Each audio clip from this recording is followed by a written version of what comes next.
అస్సలాముఅలైకుం రహమతుల్లాహి వబర్కాతు. కోవిడ్లో వైమానిక దాడి ప్రయత్నం.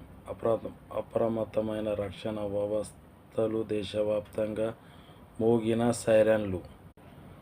కోవిడ్ను లక్ష్యంగా చేసుకొని మరోసారి వైమానిక దాడి ప్రయత్నం జరిగినట్టు రక్షణ మంత్రిత్వ శాఖ వెల్లడించింది.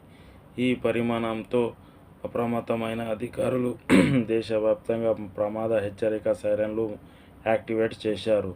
నిబంధనల ప్రకారం వెంటనే రంగంలోకి దిగిన వైమానిక రక్షణ వ్యవస్థలు ఈ దాడి ప్రయత్నాన్ని సమర్థంగా అడ్డుకున్నట్టు అధికారులు తెలిపారు. దేశంలో పౌరులు, విదేశీ నివాసితులు అందరూ భద్రతా సూచనలు ఖచ్చితంగా పాటించాలని జనరల్ స్టాఫ్ విడుదల చేసిన ప్రకటనలో విజ్ఞప్తి చేశారు. ఇరాన్పై అమెరికా ఎదురుదాడులు పూర్తి. మరోవైపు ఇరాన్ లక్ష్యంగా చేసుకొని ఈరోజు తెల్లవారుజామున ప్రారంభించిన కొత్త రౌండ్ దాడులను పూర్తి చేసినట్టు యుఎస్ సెంట్రల్ కమిటీ ప్రకటించింది.